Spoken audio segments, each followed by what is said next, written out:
अपरिचिता। रवींद्रनाथ टैगोर। आज मेरी आयु केवल 27 साल की है।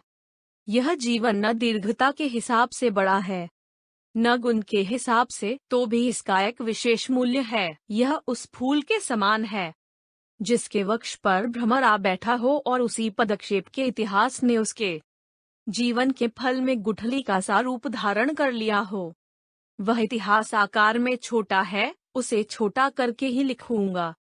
जो छोटे को साधारण समझने की भूल नहीं करेंगे वे इसका रस समझेंगे। कॉलेज में पास करने के लिए जितनी परीक्षाएं थीं सब मैंने खत्म कर ली हैं। बचपन में मेरे सुंदर चेहरे को लेकर पंडित जी को सिमल के फूल तथा माकाल फल, बाहर से देखने में सुंदर तथा भीतर से दुर्गंधयुक्त और अखाद्य गुदे वाला एक फल के साथ मेरी तुलना करके हंसी उड़ाने का मौका मिला था।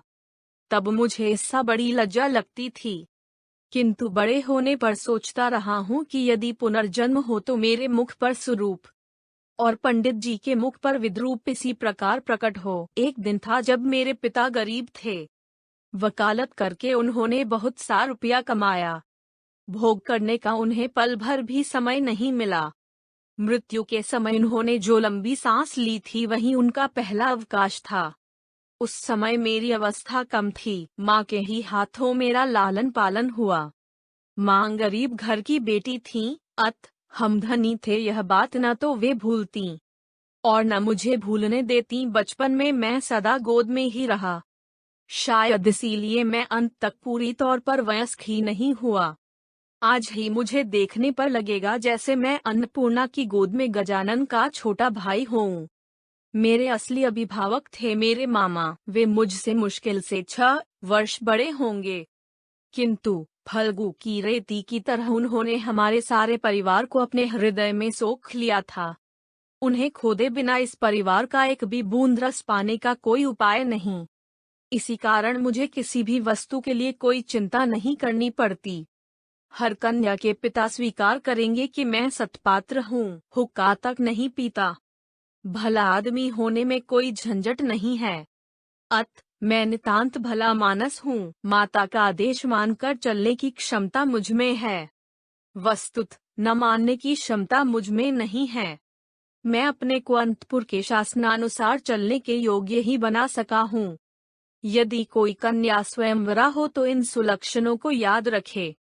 बड़े बड़े घरों से मेरे विवाह के प्रस्ताव आए थे, किंतु मेरे मामा का, जो धरती पर मेरे भाग्य देवता के प्रधान एजेंट थे, विवाह के संबंध में एक विशेष मत था। अमीर की कन्या उन्हें पसंद न थी। हमारे घर जो लड़की आए वह सिर झुकाए हुए आए। वे यही चाहते थे। फिर भी रुपये के प्रति उनकी नस नस में आसक्ति समाई हुई थी। वे ऐसा समधी चाहते थे जिसके पास धन तो न हो, पर जो धन देने में त्रुटि न करे, जिसका शोषण तो कर लिया जाए, पर जिसे घर आने पर गुड़गुड़ी के बदले बंधे हुक्के में गुड़गुड़ी हुक्का अधिक सम्मान सूचक समझा जाता है। बंधा हुक्का मामूली हुक्का होता है। तंबाकू देने पर जिसकी शिकायत न सुननी पड़े। मेरा मित्र हरीश कानपुर में काम करता था। छुट्टियों में उसने कलकत्ता आकर मेरा मन चंचल कर दिया। बोला, सुनो जी, अगर लड़की की बात हो तो एक अच्छी खासी लड़की है। कुछ दिन पहले ही एमए पास किया था। सामने जितनी दूर तक दृष्टि जाती, छुट्टी धू धू कर रही थी। परीक्षा नहीं है, उम्मीदवारी नहीं, नौकरी नहीं, अपनी जायदाद देखने की चिंता भी नहीं, शिक्षा भी नहीं, इच्छा भी नहीं होने में भीतर माँ थी और बाहर मामा।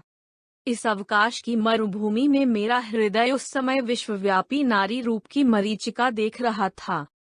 आकाश में उसकी दृष्टि थी, वायु में उसका निश्वास, तरुमरमर में उसकी रहस्यमयी बातें।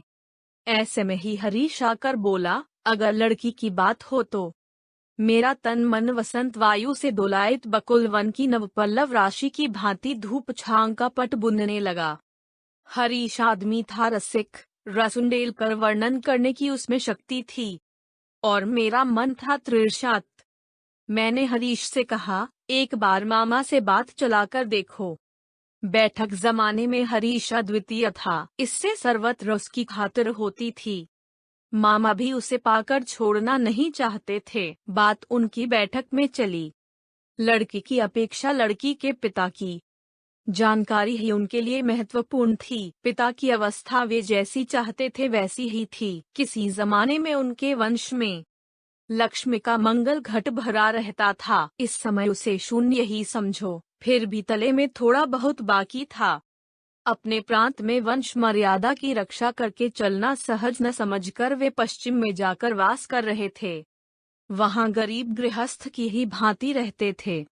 एक लड़की को छोड़कर उनके और कोई नहीं था, अतएव उसी के पीछे लक्ष्मी के घट को एकदम औंधा कर देने में हिचकिचाहट नहीं होगी।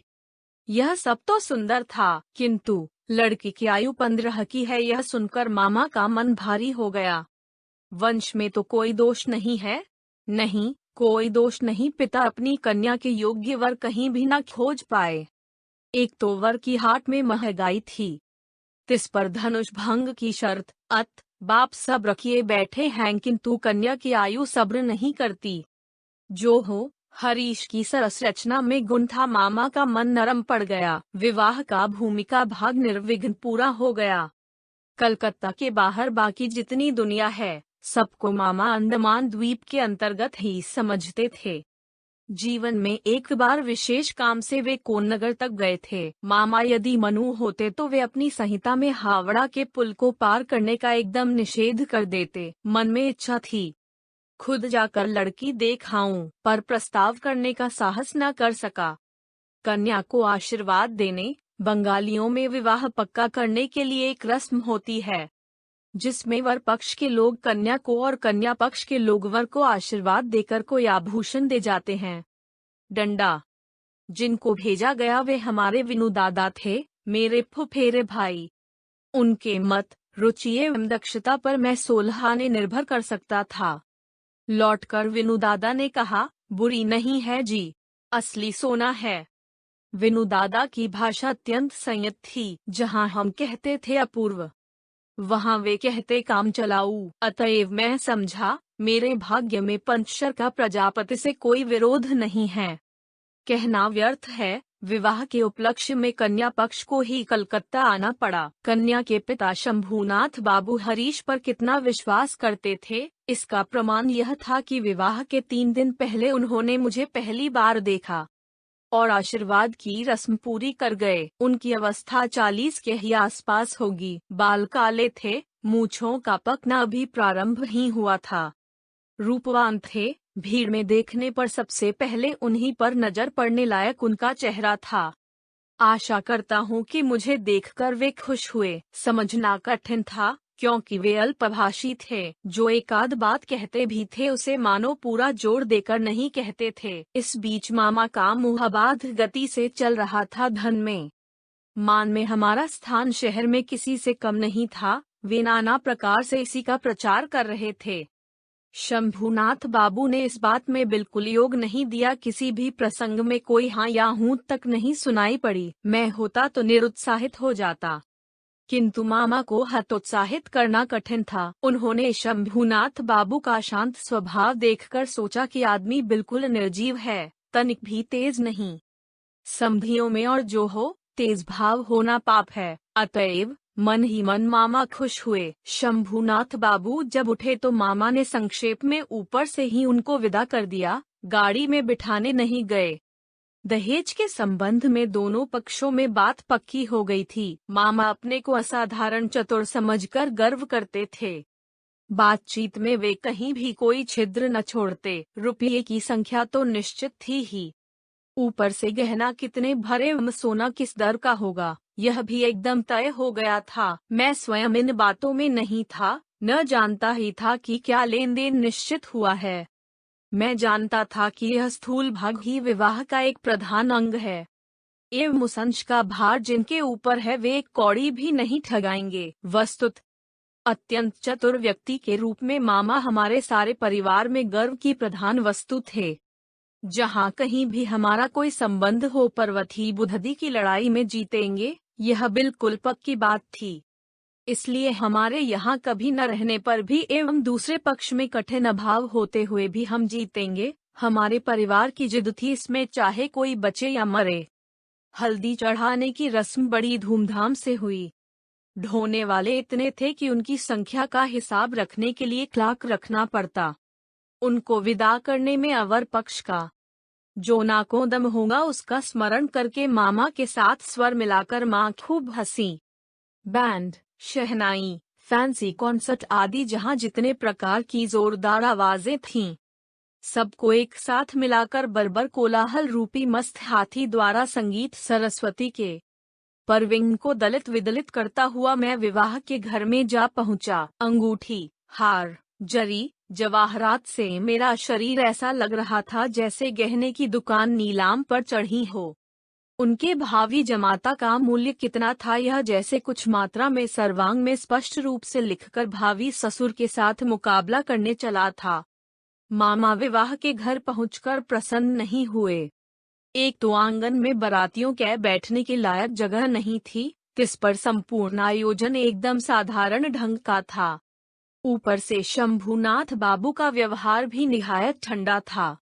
उनकी विनय जसर नहीं थी, मुंह में शब्द ही न थे, बैठे गले, गंजी खोपड़ी, कृष्णवर्ण एवं स्थूल शरीर वाले उनके एक वकील मित्र यदि कमर में चादर बांधे, बराबर हाथ जोड़े, सिर हिलाते हुए, नम्रतापूर्ण स्मितहास्य और गदगद वचनों से कॉन्सर्ट पार्टी के करताल बजाने वाले से लेकर वरकर्ता तक प्रत्येक को बार बार प्रचुर मात्रा में अभिषिक्त न कर देते तो शुरू में ही मामला इस पार या उस पार हो जाता। मेरे सभा में बैठने के कुछ देर बाद ही मामा शंभूनाथ बाबू को बगल के कमरे में बुला ले गए। पता नहीं क्या बातें हुईं। कुछ देर बाद ही शंभूनाथ बाबू ने आकर मुझसे कहा, लाला जी जरा इधर तो आइए। मामला यह था सभी का न हो, किंतु किसी किसी मनुष्य का जीवन में कोई एक लक्ष्य रहता है।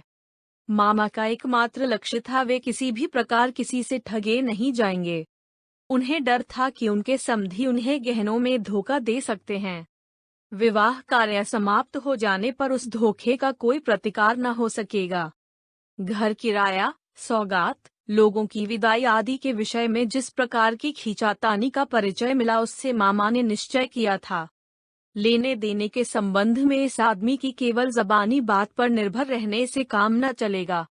इसी कारण घर के सुनार तक को साथ लाए थे। बगल के कमरे में जाकर देखा, मामा एक कुर्सी पर बैठे थे, एक सुनार अपनी तराजू, बाट और कसौटी आदि लिए जमीन पर। शंभूनाथ बाबू ने मुझसे कहा, तुम्हारे मामा कहते हैं कि विवाह कार्य शुरू होने के पहले ही वे कन्या के सारे गहने जंचवा देखेंगे, इसमें तुम्हारी क्या राय है? मैं सिर नीचा किए चुप रहा। मामा बोले, वह क्या कहेगा, मैं जो कहूँगा वही होगा।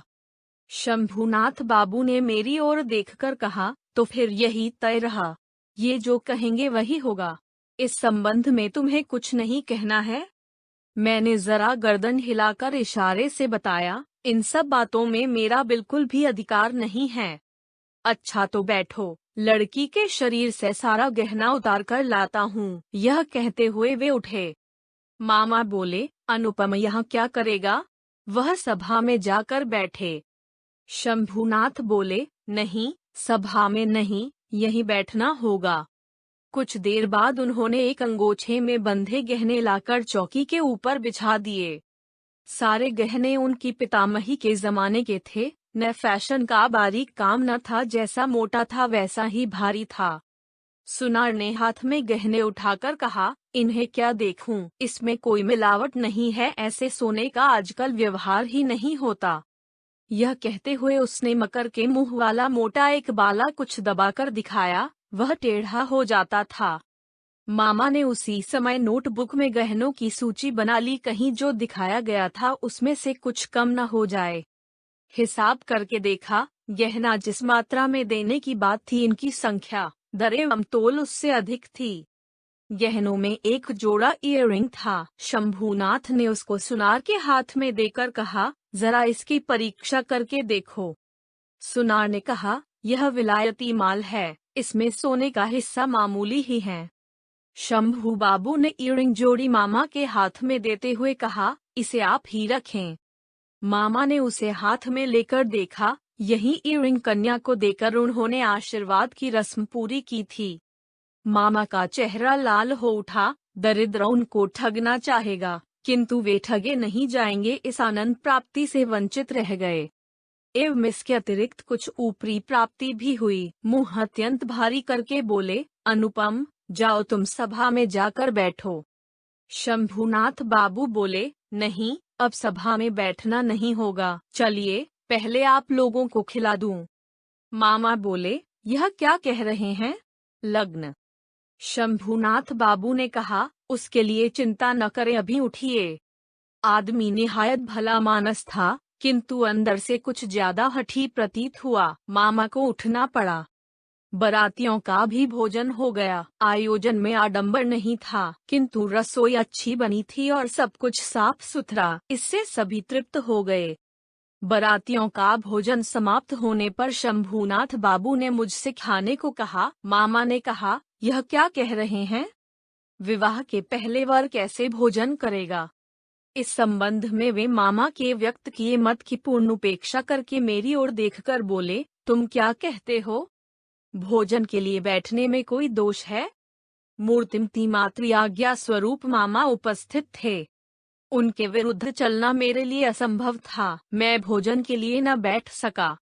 तब शंभूनाथ बाबू ने मामा से कहा, आप लोगों को बहुत कष्ट दिया है, हम लोग धनी नहीं हैं। आप लोगों के योग्य व्यवस्था नहीं कर सके, क्षमा करेंगे। रात हो गई है, आप लोगों का कष्ट और नहीं बढ़ाना चाहता तो फिर इस समय। मामा बोले, तो सभा में चलिए, हम तो तैयार हैं। शंभूनाथ बोले, तब आपकी गाड़ी बुलवा दूं? मामा ने आश्चर्य से कहा, मजाक कर रहे हैं क्या? शंभूनाथ ने कहा, मजाक तो आप ही कर चुके हैं, मजाक के संपर्क को स्थायी करने की मेरी इच्छा नहीं है। मामा दोनों आंखें विस्फारित किए अवाक रह गए। शंभूनाथ ने कहा, अपनी कन्या का गहना मैं चुरा लूंगा। जो यह बात सोचता है उसके हाथों मैं कन्या नहीं दे सकता। मुझसे एक शब्द कहना भी उन्होंने आवश्यक नहीं समझा, कारण प्रमाणित हो गया था, मैं कुछ भी नहीं था। उसके बाद जो हुआ उसे कहने की इच्छा नहीं होती। झाड़ फानूस तोड़ फोड़ कर चीज वस्तु को नष्ट भ्रष्ट करके बारातियों का दल दक्ष यज्ञ का नाटक पूरा करके बाहर चला आया। घर लौटने पर बैंड, शहनाई और कॉन्सर्ट सब साथ नहीं बजे। मभरक के झाड़ों ने आकाश के तारों के ऊपर अपने कर्तव्य का निर्वाह करके कहाँ महानिर्वाण प्राप्त किया, पता नहीं चला। घर के सब लोग क्रोध से आग बबूला हो गए। कन्या के पिता को इतना घमंड कलयुग पूर्ण रूप से आ गया है। सब बोले, देखें लड़की का विवाह कैसे करते हैं, किंतु लड़की का विवाह नहीं होगा, यह भय जिसके मन में न हो उसको दंड देने का क्या उपाय है? बंगाल भर में मैं ही एकमात्र पुरुष था जिसको स्वयं कन्या के पिता ने जनवासे से लौटा दिया था। इतने बड़े सत्पात्र के माथे पर कलंक का इतना बड़ा दाग किस दुष्ट ग्रह ने इतना प्रचार करके गाजे बाजे से समारोह करके आंक दिया? बाराती यह कहते हुए माथा पीटने लगे कि विवाह नहीं हुआ, लेकिन हमको धोखा देकर खिला दिया। संपूर्ण अन्न सहित पकवाशय निकालकर वहां फेंक आते तो अफसोस मिटता। विवाह के वचन भंग का और मानहानि का दावा करूंगा कहकर मामा घूम घूम कर खूब शोर मचाने लगे। हितैषियों ने समझा दिया कि ऐसा करने से जो तमाशा बाकी रह गया है वह भी पूरा हो जाएगा। कहना व्यर्थ है, मैं भी खूब क्रोधित हुआ था। किसी प्रकार शंभूनाथ बुरी तरह हारकर मेरे पैरों पर आ गिरे। मूंछों की रेखा पर ताव देते देते केवल यही कामना करने लगा, किंतु इस आक्रोश की काली धारा के समीप एक और स्रोत बह रहा था, जिसका रंग बिल्कुल भी काला नहीं था। संपूर्ण मनुष्य अपरिचित की ओर दौड़ गया। अभी तक उसे किसी भी प्रकार वापस नहीं मोड़ सका। दीवार की आड़ में रह गया। उसके माथे पर चंदन चर्चित था, देह पर लाल साड़ी, चेहरे पर लज्जा की ललाई। हृदय में क्या था यह कैसे कह सकता हूँ। मेरे कल्पलोक की कल्पलता वसंत के समस्त फूलों का भार मुझे निवेदित कर देने के लिए झुक पड़ी थी। हवा आ रही थी, सुगंध मिल रही थी, पत्तों का शब्द सुन रहा था। केवल एक पग बढ़ाने की देर थी, इसी बीच वह पग भर की दूरी क्षण भर में असीम हो गई। इतने दिन तक रोज शाम को मैंने विनु दादा के घर जाकर उनको परेशान कर डाला था। विनु दादा की वर्णन शैली की अत्यंत संघन संक्षिप्तता के कारण उनकी प्रत्येक बात ने स्फुल्लिंग के समान मेरे मन में आग लगा दी थी। मैंने समझा था कि लड़की का रूप बड़ा अपूर्व था, किंतु न तो उसे आंखों देखा और न उसका चित्र।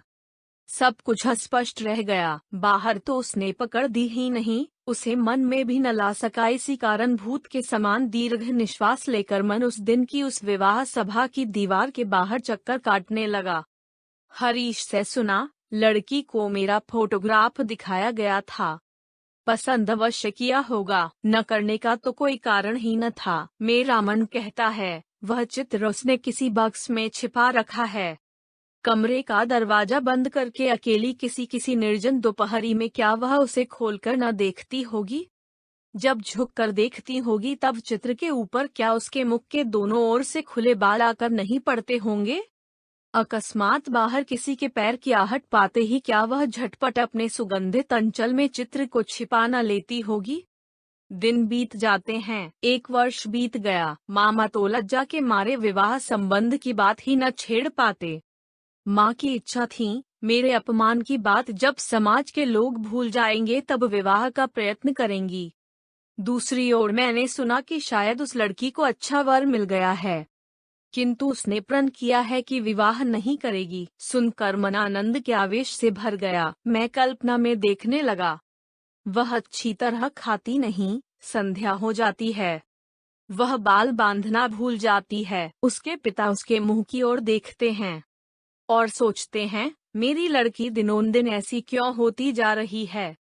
अकस्मात किसी दिन उसके कमरे में आकर देखते हैं, लड़की के नेत्र आंसुओं से भरे हैं। पूछते हैं, बेटी तुझे क्या हो गया है, मुझे बता। लड़की झटपट आंसू पोंछकर कहती है, कहाँ, कुछ भी तो नहीं हुआ, पिताजी बाप की इकलौती लड़की है न, बड़ी लाडली लड़की है। अनावृष्टि के दिनों में फूल की कली के समान जब लड़की एकदम मुरझा गई तो पिता के प्राण और अधिक सहन न कर सके। मान त्याग कर वे दौड़कर हमारे दरवाजे पर आए। उसके बाद मन में जो काले रंग की धारा बह रही थी वह मानो काले सांप के समान रूप धरकर फुफकार उठी। उसने कहा, अच्छा है, फिर एक बार विवाह का साज सजाया जाए, रोशनी जले, देश विदेश के लोगों को निमंत्रण दिया जाए। उसके बाद तुम वर के मोर को पैरों से कुचलकर दल बल लेकर सभा से उठकर चले आओ। किंतु जो धारा अश्रु जल के समान शुभ्र थी, वह राजहंस का रूप धारण करके बोली, जिस प्रकार मैं एक दिन दमयंती के पुष्पवन में गई थी, मुझे उसी प्रकार एक बार उड़ जाने दो। मैं विरहिणी के कानों में एक बार सुख संदेह दे आऊं। उसके बाद दुख की रात बीत गई, नव वर्षा का जल बरसा, म्लान फूल ने मुंह उठाया। इस बार उस दीवार के बाहर सारी दुनिया के और सब लोग रह गए, केवल एक व्यक्ति के भीतर प्रवेश किया। फिर मेरी कहानी खत्म हो गई। लेकिन कहानी ऐसे खत्म नहीं हुई। जहां पहुंचकर वह अनंत हो गई है, वहां का थोड़ा सा विवरण बताकर अपना यह लेख समाप्त करूंगा। माँ को लेकर तीर्थ करने जा रहा था। भार मेरे ही ऊपर था, क्योंकि मामा इस बार भी हावड़ा पुल के पार नहीं हुए। रेलगाड़ी में सो रहा था। झोंके खाते खाते दिमाग में नाना प्रकार के बिखरे स्वप्नों का झुंझुना बज रहा था। अकस्मात किसी एक स्टेशन पर जाग पड़ा। वह भी प्रकाश अंधकार मिश्रित एक स्वप्न था। केवल आकाश के तारागण चिर परिचित थे और सब अपरिचित स्पष्ट था। स्टेशन की कई सीधी खड़ी बत्तियां प्रकाश द्वारा यह धरती कितनी अपरिचित है एवं जो चारों ओर है वह कितना अधिक दूर है, यही दिखा रही थीं। गाड़ी में माँ सो रही थीं। बत्ती के नीचे हरा पर्दा टंगा था। ट्रंक, बक्स, सामान सब एक दूसरे के ऊपर तितर बितर पड़े थे। वह मानो स्वप्नलोक का उल्टा पुल्टा सामान हो, जो संध्या की हरी बत्ती के टिमटिमाते प्रकाश में होने और न होने के बीच न जाने किस ढंग से पड़ा था। इस बीच उस विचित्र जगत की अद्भुत रात में कोई बोल उठा, जल्दी आ जाओ, इस डिब्बे में जगह है। लगा जैसे गीत सुना हो। बंगाली लड़की के मुख से बंगला बोली कितनी मधुर लगती है, इसका पूरा अनुमान ऐसे अनुपयुक्त स्थान पर अचानक सुनकर ही किया जा सकता है। किंतु इस स्वर को निरीक लड़की का स्वर कहकर श्रेणीभुक्त कर देने से काम नहीं चलेगा।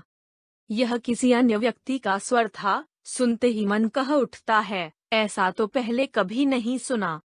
गले का स्वर मेरे लिए सदा ही बड़ा सत्य रहा है। रूप भी कम बड़ी वस्तु नहीं है, किंतु मनुष्य में जो अंतरतम और अनिर्वचनीय है, मुझे लगता है जैसे कंठ स्वर उसी की आकृति हो। चटपट जंगला खोलकर मैंने मुंह बाहर निकाला, कुछ भी न दिखा। प्लेटफॉर्म पर अंधेरे में खड़े गार्ड ने अपनी एक आंख वाली लालटेन हिलाई। गाड़ी चल दी। मैं जंगले के पास बैठा रहा। मेरी आंखों के सामने कोई मूर्ति न थी, किंतु हृदय में मैं एक हृदय का रूप देखने लगा। वह जैसे इस तारामयी रात्रि के समान हो, जो आवृत कर लेती है, किंतु उसे पकड़ा नहीं जा सकता। जो स्वर, अपरिचित कंठ के स्वर। क्षण भर में ही तुम मेरे चिरपरिचित के आसन पर आकर बैठ गए हो। तुम कैसे अद्भुत हो। चंचल काल के क्षुब्ध हृदय के ऊपर के फूल के समान खिले हों, किंतु उसकी लहरों के आंदोलन से कोई पंखुड़ी तक नहीं हिलती। अप्रिमेय कोमलता में जरा भी दाग नहीं पड़ता। गाड़ी लोहे के मृदंग पर ताल देती हुई चली। मैं मन ही मन गाना सुनता जा रहा था। उसकी एक ही टेक थी, डिब्बे में जगह है क्या, जगह है क्या, जगह मिले कैसे। कोई किसी को नहीं पहचानता, साथ ही यह न पहचानना मात्र को अहरा है, माया है। उसके छिन्न होते ही फिर परिचय का अंत नहीं होता। ओ सुधामय स्वर, जिस हृदय के तुम अद्भुत रूप हो, वह क्या मेरा चिर परिचित नहीं है। जगह है, जल्दी बुलाया था, जल्दी ही आया हूँ। क्षण भर भी देर नहीं की है। रात में ठीक से नींद नहीं आई। प्राय हर स्टेशन पर एक बार मुंह निकालकर देखता। भय होने लगा कि जिसको देख नहीं पाया वह कहीं रात में ही ना उतर जाए। दूसरे दिन सुबह एक बड़े स्टेशन पर गाड़ी बदलनी थी। हमारे टिकट फर्स्ट क्लास के थे। आशा थी भीड़ नहीं होगी। उतरकर देखा, प्लेटफॉर्म पर साहबों के अर्दलियों का दल सामान लिए गाड़ी की प्रतीक्षा कर रहा है। फौज के कोई एक बड़े जनरल साहब भ्रमण के लिए निकले थे। 2-3 मिनट के बाद ही गाड़ी आ गई। समझा फर्स्ट क्लास की आशा छोड़नी पड़ेगी। माँ को लेकर किस डब्बे में चढ़ लूं, इस बारे में बड़ी चिंता में पड़ गया। पूरी गाड़ी में भीड़ थी। दरवाजे दरवाजे झांकता हुआ घूमने लगा। इसी बीच सेकंड क्लास के डिब्बे से एक लड़की ने मेरी माँ को लक्ष्य करके कहा, आप हमारे डिब्बे में आइए ना, यहाँ जगह है। मैं तो चौंक पड़ा। वही अद्भुत मधुर स्वर और वही गीत की टेक, जगह है। क्षण भर की भी देर न करके माँ को लेकर डिब्बे में चढ़ गया। सामान चढ़ाने का समय प्राय नहीं था। मेरे जैसा असमर्थ दुनिया में कोई न होगा। उस लड़की ने ही कुलियों के हाथ से झटपट चलती गाड़ी में हमारे बिस्तर आदि खींच लिए। फोटो खींचने का मेरा एक कैमरा स्टेशन पर ही छूट गया, ध्यान ही ना रहा। उसके बाद क्या लिखूं नहीं जानता। मेरे मन में एक अखंड आनंद की तस्वीर है। उसे कहाँ से शुरू करूं, कहाँ समाप्त करूं? बैठे बैठे एक वाक्य के बाद दूसरे वाक्य की योजना करने की इच्छा नहीं होती। इस बार उसी स्वर को आंखों से देखा। इस समय भी वह स्वर ही जान पड़ा। माँ के मुंह की ओर ताका, देखा कि उनकी आंखों के पलक नहीं गिर रहे थे। लड़की की अवस्था 16 या 17 की होगी, किंतु नवयौवन ने उसके देह मन पर कहीं भी जैसे जरा भी भार न डाला हो। उसकी गति सहज, दीप्ति निर्मल, सौंदर्य की शुचिता अपूर्व थी। उसमें कहीं कोई जड़ता न थी। मैं देख रहा हूँ, विस्तार से कुछ भी कहना मेरे लिए असंभव है। यही नहीं, वह किस रंग की साड़ी किस प्रकार पहने हुए थी, यह भी ठीक से नहीं कह सकता। यह बिल्कुल सत्य है कि उसकी वेशभूषा में ऐसा कुछ न था जो उसे छोड़कर विशेष रूप से आंखों को आकर्षित करे। वह अपने चारों ओर की चीजों से बढ़कर थी। रजनीगंधा की शुभ भ्रमंजरी के समान सरल वृंत के ऊपर स्थित जिस वृक्ष पर खिली थी उसका एकदम अतिक्रमण कर गई थी। साथ में 2-3 छोटी छोटी लड़कियां थीं। उनके साथ उसकी हंसी और बातचीत का अंत न था। मैं हाथ में एक पुस्तक लिए उस ओर कान लगाए था। जो कुछ कान में पड़ रहा था वह सब तो बच्चों के साथ बचपने की बातें थीं। उसका विशेषत्व यह था कि उसमें अवस्था का अंतर बिल्कुल भी नहीं था। छोटों के साथ वह अनायास और आनंदपूर्वक छोटी हो गई थी। साथ में बच्चों की कहानियों की सचित्र पुस्तकें थीं। उसी की कोई कहानी सुनाने के लिए लड़कियों ने उसे घेर लिया था। यह कहानी अवश्य ही उन्होंने 20-25 बार सुनी होगी। लड़कियों का इतना आग्रह क्यों था यह मैं समझ गया। उस सुधाकंठ की सोने की छड़ी से सारी कहानी सोना हो जाती थी। लड़की का संपूर्ण तन मन पूरी तरह प्राणों से भरा था। उसकी सारी चाल ढाल स्पर्श में प्राण उमड़ रहा था। लड़कियां जब उसके मुंह से कहानी सुनती तब कहानी नहीं, उसी को सुनती। उनके हृदय पर प्राणों का झरना झर पड़ता। उसके उस उद्भासित प्राण ने मेरी उस दिन की सारी सूर्य किरणों को सजीव कर दिया। मुझे लगा, मुझे जिस प्रकृति ने अपने आकाश से वेष्टित कर रखा है वह उस तरुणी के ही अक्लांत अम्लान प्राणों का विश्वव्यापी विस्तार है। दूसरे स्टेशन पर पहुंचते ही उसने खोमचे वाले को बुलाकर काफी सी दाल मोठ खरीदी और लड़कियों के साथ मिलकर बिल्कुल बच्चों के समान कलहास्य करते हुए निस्संकोच भाव से खाने लगी। मेरी प्रकृति तो जाल से घिरी हुई थी। क्यों मैं अत्यंत सहज भाव से उस हंसमुख लड़की से एक मुट्ठी दाल मोठ न मांग सका? हाथ बढ़ाकर अपना लोभ क्यों नहीं स्वीकार किया? माँ अच्छा और बुरा लगने के बीच दुचिती हो रही थीं। डिब्बे में मैं हूँ मर्द, तो भी इसे कोई संकोच नहीं। खासकर वह इस लोभ की भांति खा रही है, यह बात उनको पसंद नहीं आ रही थी और उसे बेहया कहने का भी उन्हें भ्रम न हुआ। उन्हें लगा इस लड़की की अवस्था हो गई है, किंतु शिक्षा नहीं मिली। माँ का एक किसी से बातचीत नहीं कर पाती। लोगों के साथ दूर दूर रहने का ही उनको अभ्यास था। इस लड़की का परिचय प्राप्त करने की उनको बड़ी इच्छा थी, किंतु स्वाभाविक बाधा नहीं मिटा पा रही थी। इसी समय गाड़ी एक बड़े स्टेशन पर आकर रुक गई। उन जनरल साहब के साथियों का एक दल इस स्टेशन से चढ़ने का प्रयत्न कर रहा था। गाड़ी में कहीं जगह न थी। कई बार वे हमारे डिब्बे के सामने से निकले। माँ तो भय के मारे जड़ हो गई। मैं भी मन में शांति का अनुभव नहीं कर रहा था। गाड़ी छूटने के थोड़ी देर पहले एक देशी रेल कर्मचारी ने डिब्बों की 2 बेंचों के सिरों पर नाम लिखे हुए 2 टिकट लटकाकर मुझसे कहा, इस डिब्बे की ये 2 बेंचें पहले से ही 2 साहबों ने रिजर्व करा रखी हैं। आप लोगों को दूसरे डिब्बे में जाना होगा। मैं तो झटपट घबराकर खड़ा हो गया। लड़की हिंदी में बोली, नहीं, हम डिब्बा नहीं छोड़ेंगे। उस आदमी ने जिद करते हुए कहा, बिना छोड़े कोई चारा नहीं। किंतु लड़की के उतरने की इच्छा का कोई लक्षण न देखकर वह उतरकर अंग्रेज स्टेशन मास्टर को बुला लाया। उसने आकर मुझसे कहा, मुझे खेद है, किंतु। सुनकर मैंने कुली कुली की पुकार लगाई। लड़की ने उठकर दोनों आंखों से आग बरसाते हुए कहा, नहीं, आप नहीं जा सकते, जैसे हैं बैठे रहिए। यह कहकर उसने दरवाजे के पास खड़े होकर स्टेशन मास्टर से अंग्रेजी में कहा, यह डिब्बा पहले से रिजर्व है। यह बात झूठ है। यह कहकर उसने नाम लिखे टिकटों को खोलकर प्लेटफॉर्म पर फेंक दिया।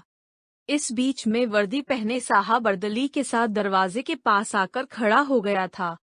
डिब्बे में अपना सामान चढ़ाने के लिए पहले उसने अर्दली को इशारा किया था। उसके पश्चात लड़की के मुंह की ओर देखकर, उसकी बात सुनकर, मुख मुद्रा देखकर स्टेशन मास्टर को थोड़ा छुपा और उसको ओट में ले जाकर पता नहीं क्या कहा। देखा गया, गाड़ी छूटने का समय बीत चुकने पर भी और एक डिब्बा जोड़ा गया, तब कहीं ट्रेन छूटी। लड़की ने अपना दलबल लेकर फिर दोबारा दाल मोठ खाना शुरू कर दिया और मैं शर्म के मारे जंगले के बाहर मुंह निकालकर प्रकृति की शोभा देखने लगा। गाड़ी कानपुर में आकर रुकी। लड़की सामान बांधकर तैयार थी। स्टेशन पर एक बंगाली नौकर उनको उतारने का प्रयत्न करने लगा। तब फिर माँ से न रहा गया। पूछा, तुम्हारा नाम क्या है, बेटी? लड़की बोली, मेरा नाम कल्याणी है। सुनकर माँ और मैं दोनों ही चौंक पड़े। तुम्हारे पिता? वे यहाँ डॉक्टर हैं, उनका नाम शंभुनाथ सेन है। उसके बाद ही वे उतर गईं। उपसंहार। मामा के निषेध को अमान्य करके माता की आज्ञा ठुकराकर मैं अब कानपुर आ गया हूँ। कल्याणी के पिता और कल्याणी से भेंट हुई है। हाथ जोड़े हैं, सिर झुकाया है। शंभुनाथ बाबू का हृदय पिघला है।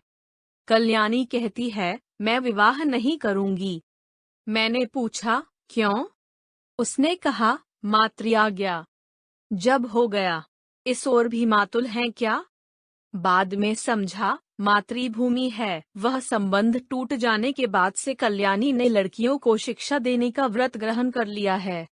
किंतु मैं आशा न छोड़ सका। वह स्वर मेरे हृदय में आज भी गूंज रहा है।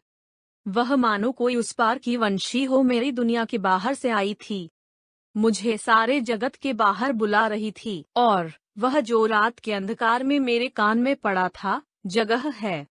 वह मेरे चिरजीवन के संगीत की टेक बन गई। उस समय मेरी आयु थी 23, अब हो गई है 27। अभी तक आशा नहीं छोड़ी है, किंतु मातुल को छोड़ दिया है। इकलौता लड़का होने के कारण माँ मुझे नहीं छोड़ सकी। तुम सोच रहे होगे, मैं विवाह की आशा करता हूँ। नहीं, कभी नहीं। मुझे याद है, बस उस रात के परिचित कंठ के मधुर स्वर की आशा जगह है। अवश्य है, नहीं तो खड़ा होऊंगा। इसी से वर्ष के बाद वर्ष बीतते जाते हैं। मैं यही हूँ। भेंट होती है, वही स्वर सुनता हूँ। जब अवसर मिलता है उसका काम कर देता हूँ, और मन कहता है, यही तो जगह मिली है। और यह परिचिता, तुम्हारा परिचय पूरा नहीं हुआ, पूरा होगा भी नहीं, किंतु मेरा भाग्य अच्छा है, मुझे जगह मिल चुकी है। कहानी का अंत। धन्यवाद।